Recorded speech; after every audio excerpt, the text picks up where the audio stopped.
Olá e seja muito bem-vindo à 5ª temporada do podcast Alimentação Saudável. O meu nome é Mafalda Rodrigues de Almeida, sou nutricionista, fundadora da Love It e autora de 3 livros de receitas. Por aqui vamos falar sobre todos os temas quentes relacionados com alimentação, saúde e nutrição.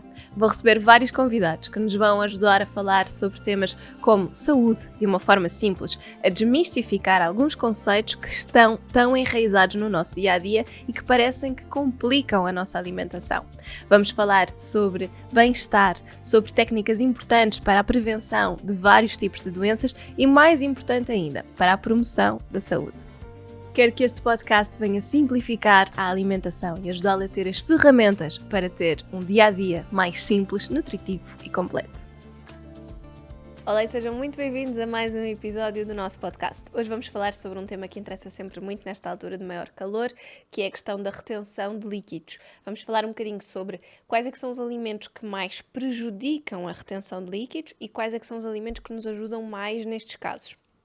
Eu acompanho, como sabem, maioritariamente mulheres em consulta. Este é, eu acho que um drama de todas nós.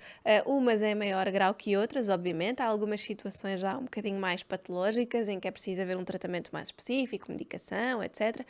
Mas é algo que hormonalmente tem sempre esta tendência para acontecer muito nas mulheres e, sobretudo, manifesta-se com esta sensação de pernas pesadas e cansadas ao fim do dia, às vezes dores mais nos joelhos e sentimos, por exemplo, quando temos que nos dobrar para fazer alguma coisa, ou os tornozelos muito inchados. Isto são coisas que são, de facto, muito comuns e que nós devemos tentar, de facto, combater. Esta retenção de líquidos consiste basicamente na formação de edemas, ou seja, são alguns inchaços devido à acumulação de líquido que está no espaço que envolve os nossos tecidos e os nossos órgãos. Os pés e as mãos são geralmente aquelas zonas que vão ficar um bocadinho mais inchadas, sendo que lá está, pés na zona dos tornozelos, depois a zona dos joelhos, porque é uma zona de dobragem, não é? E quando nós passamos muito tempo em pé, mais nos tornozelos, quando estamos muito tempo sentadas, mais na zona dos joelhos, não é? Porque está dobrado e a circulação não é tão boa e vai acumulando um bocadinho mais de líquido. Alguns estudos demonstram que é possível realmente ganhar cerca de 2 ou 3 quilos apenas com retenção de líquidos, e isto é de facto uma coisa que eu vejo por causa das balanças de bioimpedância e nas consultas acabamos por nos aperceber que este aumento, que é muito frustrante para quem está a tentar perder algum peso, na realidade é muito devido a uma acumulação enorme de líquido no nosso corpo. E o nosso organismo, como é constituído cerca de 60% a 70% de água, às vezes nós acabamos por nem nos aperceber logo que estamos com estes edemas, a não ser que exista de facto alguma dor. Quando a ingestão de água acaba por ser mais reduzida, a retenção de líquidos, ou os líquidos que estão aqui presentes nos nossos vasos sanguíneos, saem dos vasos e vão se acumular no tecido subcutâneo. E normalmente é assim na zona da barriga, das pernas, dos tornozelos, dos pés, das mãos. Isto vai provocar um aspecto mais inchado da pele e uma sensação de peso. Portanto, a primeira causa da retenção de líquidos é, de facto, precisamente uma redução mais da ingestão de água. Porquê é que muitas vezes nós sentimos também isto mais no verão? Porquê? Porque como está calor, e às vezes se nós não bebermos mais água, porque é uma necessidade que temos quando está mais calor, além do calor e da necessidade acrescida de água que nós podemos não estar a acompanhar, este calor também causa dilatação das veias. Se há mais dilatação, há mais líquidos parados e, portanto, uma coisa também leva à outra, mas geralmente tem mais a ver com esta questão da necessidade e é a causa número 1. Para além da reduzida ingestão de água, existem também muitas outras causas, obviamente, para esta retenção. Temos a questão das insuficiências cardíacas ou venais, doenças renais, falências hepáticas, mas é como dizia, são coisas já um bocadinho mais graves e que não atingem a maior parte de nós. E isto faz com que, de facto, exista aqui um problema com o transporte de líquidos para as veias e para as artérias e vice-versa, mas que não tem necessariamente a ver com as nossas razões mais hormonais, tem a ver com patologias. Existem também causas mais hormonais, por exemplo, durante a gravidez ou em determinados períodos do ciclo menstrual da mulher, que podem levar a esta retenção de líquidos um bocadinho mais forte. Também lá está pelas desregulações hormonais que levam os líquidos a estarem mais parados ou por nós não acompanharmos uma ingestão de água tão elevada como deveríamos nessas fases, sobretudo, por exemplo, na fase da menstruação ou numa fase de gravidez em que há necessidades de líquido muito maiores. E isto chama-se normalmente, clinicamente, nós chamamos um edema idiopático nestes casos. Pode afetar mulheres ou homens, mas, como vos digo, as mulheres são muito mais afetadas e são mais suscetíveis a terem uma insuficiência venosa crónica nos membros inferiores, ou seja, nas pernas, que é a causa mais frequente destes edemas. Além disso, durante a idade fértil, as alterações hormonais que são verificadas em determinados períodos do ciclo também podem favorecer esta maior tendência para a insuficiência venosa crónica.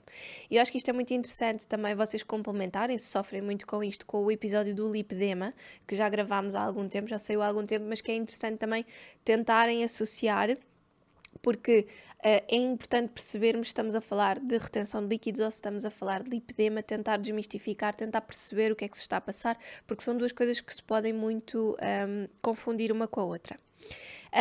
Aqui, no caso da retenção de líquidos, especificamente, a Organização Mundial de Saúde recomenda-nos um consumo diário inferior a 5 gramas de sal, e no caso dos portugueses nós temos cerca de 10,7, ou seja, mais do dobro do consumo.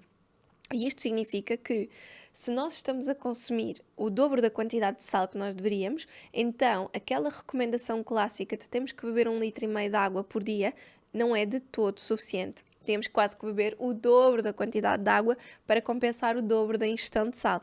Obviamente, o que eu acho muito é, às tantas, se eu estou a beber 3 litros de água, parece uma alforreca, não é? Portanto, isto não faz sentido nenhum. O que eu tenho que fazer é diminuir a minha ingestão de sal.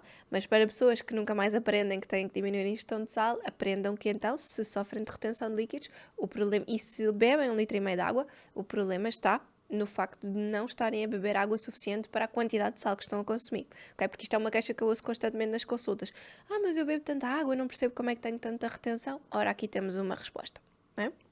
Se não há propriamente uma razão, obviamente, como dizia, uma razão clínica grave, então significa que eu tenho que mudar a minha alimentação ou ingerir mais água. Vocês depois vão vendo como é que preferem fazer. Eu acho que nestas coisas mais vale mudar a alimentação do que estarmos a transformar, de facto, em alforrecas.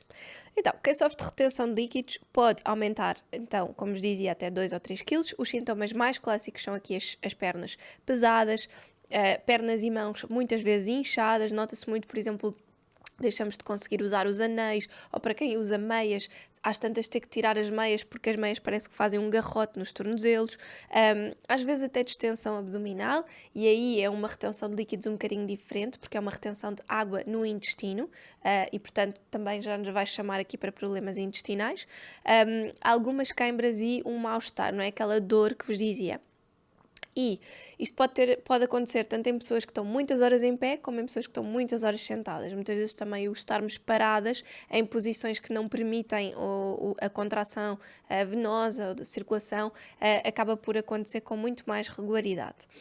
Existem então várias causas potenciais para nós podermos ter esta retenção de líquidos, que vão desde comportamentos e hábitos que nós vamos tendo diariamente a problemas de saúde. Mas podemos ter aqui muitas coisas, como os erros alimentares, como vos dizia, o facto de nós consumirmos o dobro da quantidade de sal, mas mantermos dentro das recomendações apenas de 1,5 litro de água por dia, temos que passar para o dobro da quantidade de água ou reduzir a nossa quantidade consumida de sal por dia para metade. Também fatores hormonais, gravidez, menopausa, tensão pré-menstrual, fatores como a hereditariedade também têm um peso muito grande, a carência de algumas vitaminas e minerais, portanto, nomeadamente de potássio, de fósforo, magnésio, podem mexer aqui muito com a nossa circulação, até mesmo o cálcio. Sedentarismo, como dizia, estarmos muito tempo parados, excesso de peso é terrível, não é? Porque quanto mais gordura temos, menos o nosso músculo tem capacidade de fazer contrair as artérias e as veias e, portanto, mais tendência vamos ter para líquido parado. Alguns medicamentos ou fármacos que sabemos reconhecidamente vão fazer agravar estes problemas. Doenças renais, doenças de tiroide, como o hipotiroidismo, doenças cardíacas, como a insuficiência cardíaca, a falência hepática e ainda as insuficiências venosas crónicas. Também o vestir roupa muito apertada vai contribuir ainda mais para a questão da retenção de líquidos, passar muito tempo em pé ou muito tempo sentados, estarmos sujeitos a muito stress e muita ansiedade, porque disparam os nossos níveis de cortisol, de de adrenalina, de noradrenalina, que vão sempre destabilizar aqui depois a nossa capacidade metabólica no geral. Andarmos de avião ou andarmos em meios que têm pressões atmosféricas um bocadinho diferentes e também frequentarmos ambientes com temperaturas muito elevadas. Por exemplo, se nós gostarmos de fazer sauna ou banho turco, convém depois termos ali um bocadinho de choque térmico, não é? Depois apanharmos algum frio, fazermos um banho frio, por exemplo, para ajudar a restabelecer o nosso equilíbrio. Também pessoas que andam sempre em meios com um ar-condicionado muito forte, muito aquecido e que acabam por não ter esta diferença de temperatura. Eu acho que no verão nós temos uma vantagem muito grande quando estamos na praia ou na piscina, que é a água está sempre mais fria. Então, por muito que nós estejamos ao sol a apanhar ali com o calor, depois a seguir vamos ter o frio que nos vai ajudar a equilibrar. E muitas vezes ajuda, não é? Para pessoas que quando estão nas férias parece que não se sentem tanto esta diferença. Se formos para países tropicais, isto já não é nada assim, não é? Porque está sempre muita umidade e muito calor e é muito mais difícil a pessoa sentir-se tão confortável como quando está em Portugal, porque depois a água também é mais quente, não é? Não faz esta diferença.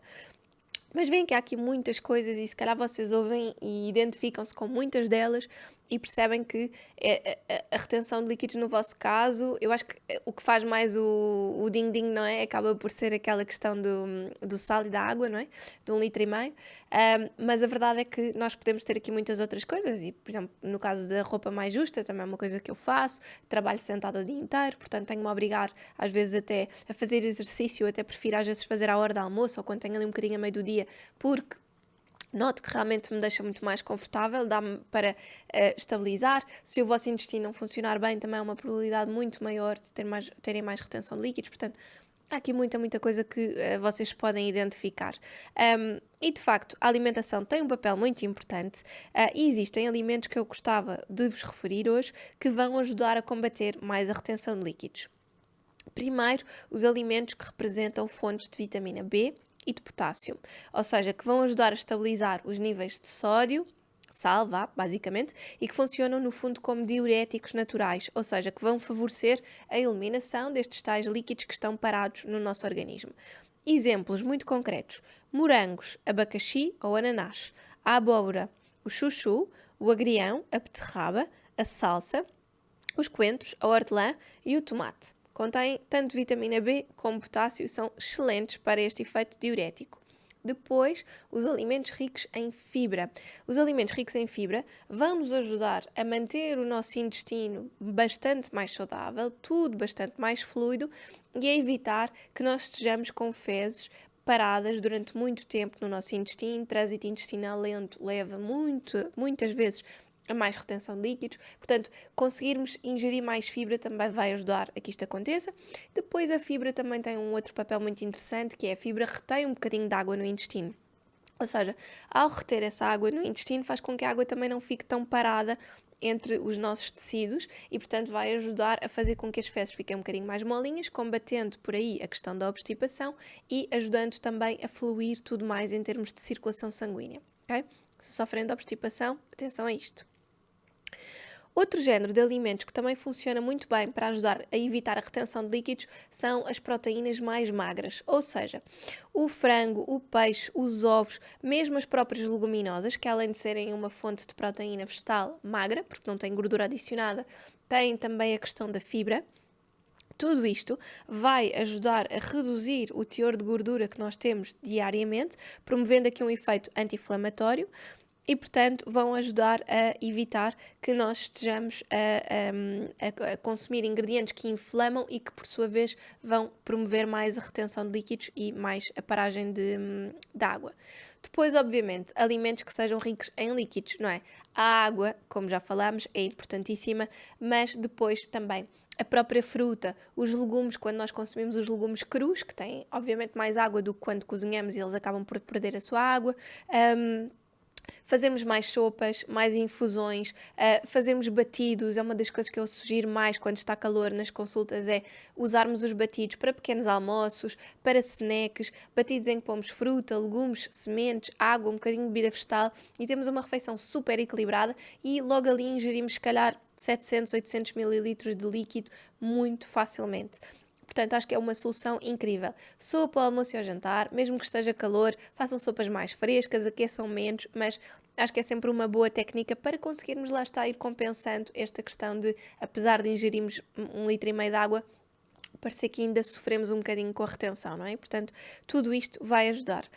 Depois os probióticos também são muito importantes, mais uma vez por ajudarem a funcionamento do nosso intestino de uma forma correta, e nós podemos ir buscar probióticos tanto aos alimentos fermentados, que também podem conter água, como o kefir, como o kombucha, como a sopa miso, mas também podemos ir buscá-los àqueles mais tradicionais e que nesta altura também são mais frescos e apetecem, como é o caso do iogurte, por exemplo, que nos vai ser muito fácil de aplicar nos snacks ou mesmo nos pequenos almoços.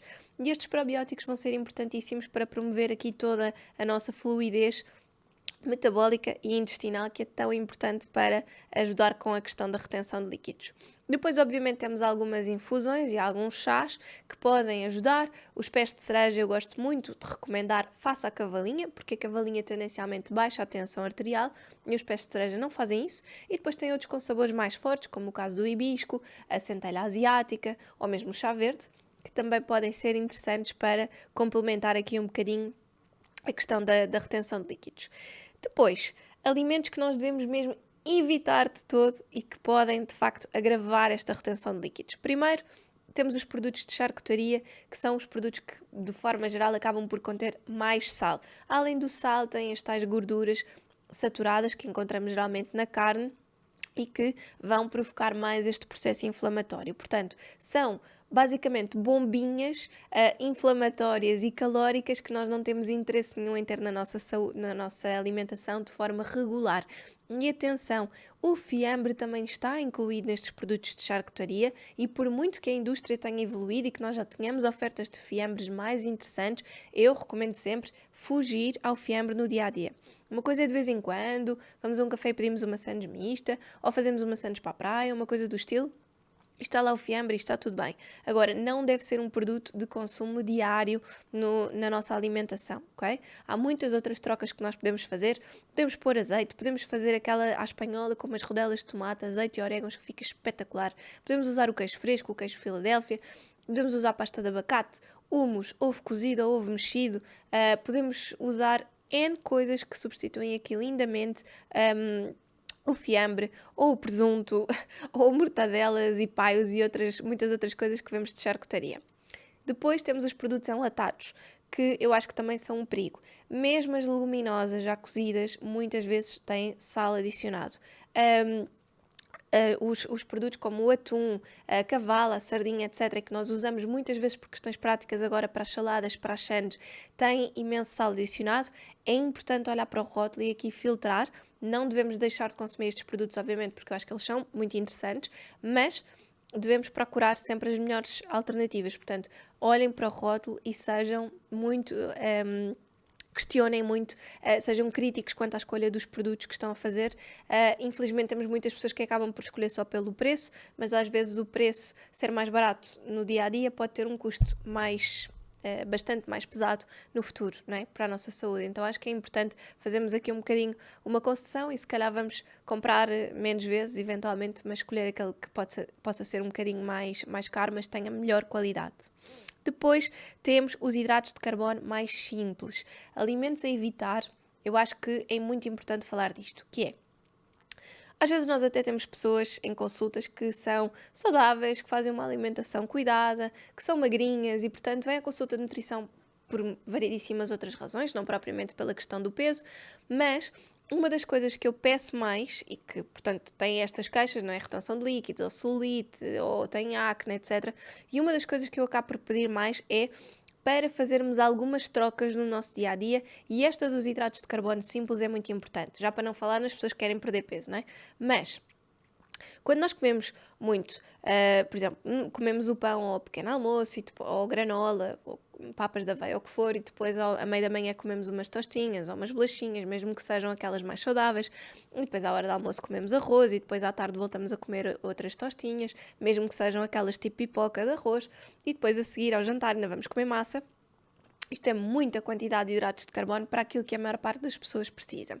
O que é que nós podemos fazer? Trocar estes hidratos de carbono simples, muito energéticos e que retêm muita água para serem metabolizados e digeridos, por fontes que sejam mais na base de hidratos de carbono de fibras. Não são tão energéticos e não são hidratos de carbono simples. Ou seja, trocar as bolachinhas de arroz por umas amêndoas, por exemplo, trocar as tostinhas por bolinhas energéticas ou por um iogurte com fruta e sementes.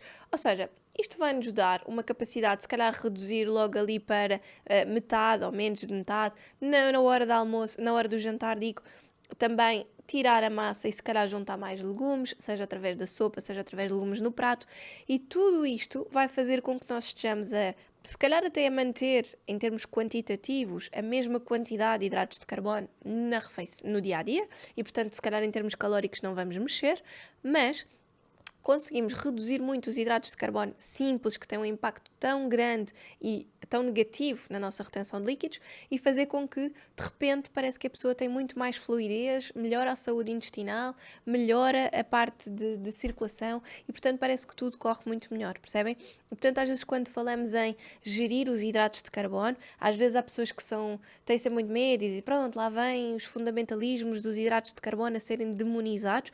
De todo, não é isso que se passa aqui, é mesmo uma escolha inteligente de que tipo de hidratos de carbono é que eu quero ter.